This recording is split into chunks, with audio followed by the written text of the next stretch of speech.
Welcome to 50 Great Short Stories, and today we're doing our 41st story. And yes, I haven't uploaded for 3 days, so we're still doing our 41st story.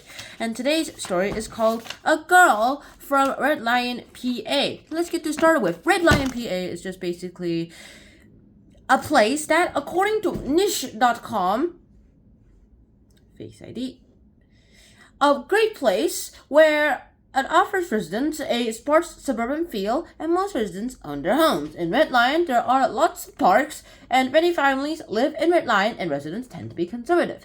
The public schools in Red Lions are above average. Well, that's according to niche.com, and that kind of bothers me to just believe one source, but I don't have time to get into multiple sources, so, yeah. We're just going to stick with this one. Depending on that, we'll just go ahead with the plot. Keep in mind, this is like the 19th century, so go on with that. First off, there's this story about a farm girl who's sinned. By sinned, it doesn't say what sin it is. I'm pretty sure it isn't that serious, because if it's like murder, then you're gonna get thrown out. However, if it's like, let me think of something. Stealing your mom's jewelry, is that a sin? Yeah, sure. If that's a sin, then, well, it's not that serious, and you could be forgiven. Murder? Nah. Murder to get rich? Nah. Unless you just take the gold from the blood. That makes zero sense, because even if you take all the gold out of someone's blood, like one average human body's blood, then you will have enough to just make 1 to 2 coins, which isn't much. Here we go. So this farm girl basically sinned, and she's scared about what's going to happen, so she runs away from Red Lion, PA. What a nice place, according to niche.com. And she goes ahead to her destination, Baltimore. And which, according to Google, Baltimore is a major city in Maryland with a long history as an important seaport. Fort McHenry, birthplace of the U.S. national anthem, the Star-Spangled Banner, sits at the mouth of Baltimore's inner harbor. And today, that harbor offers shops, upscale crab shacks, attractions like the Civil War era warship, the USS Constellation, and the National Aquarium, showcasing thousands of marine creatures. So basically, it's just a seaport, and also where we created the Star-Spangled Banner. Don't know the lyrics, because I'm not American. My friend would know it, though, possibly. He hasn't been in America for like 3 years, but yeah. Here we go.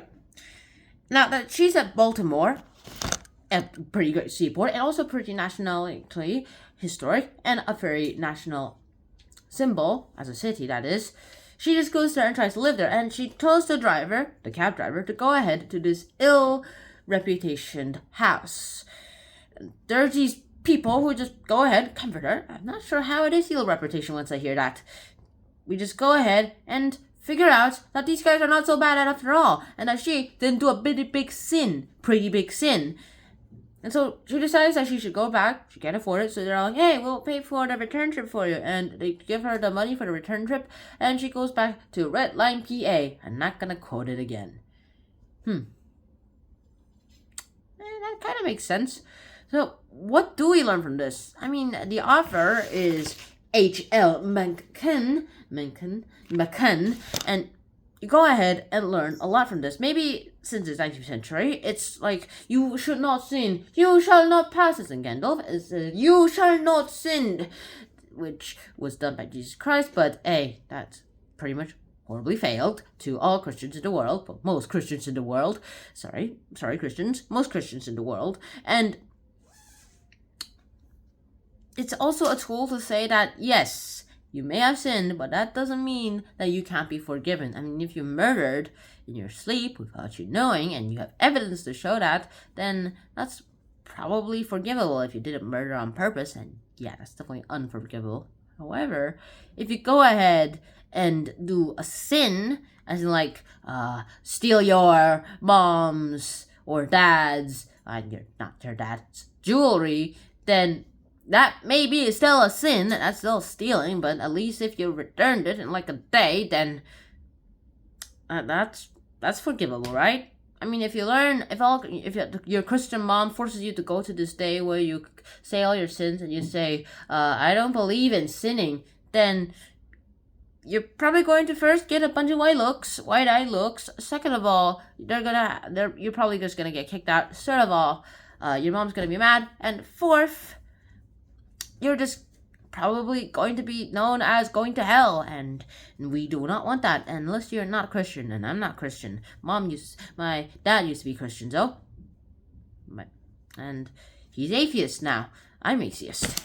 So I can't actually give an opinion on this. I probably already went into controversial material in this video already, but there is one definite saying that I'm going to say is this story itself is short and it follows the hero's journey, except for the fact that it skips all the special world stuff. It just goes into status quo, back to status quo.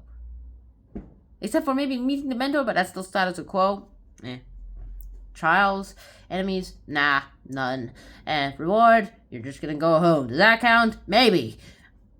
And it also ends at a cliffhanger, so wow, it skips a lot of stuff. But hey, that's today's great short story, and I really hope to see you guys soon. And in the next episode, I really hope to tell you guys more about our next story and possibly go back to this one. And I'll see you guys then. Sean out. Peace. Bye bye. You'll see why I was 3 days no upload videos. Bye.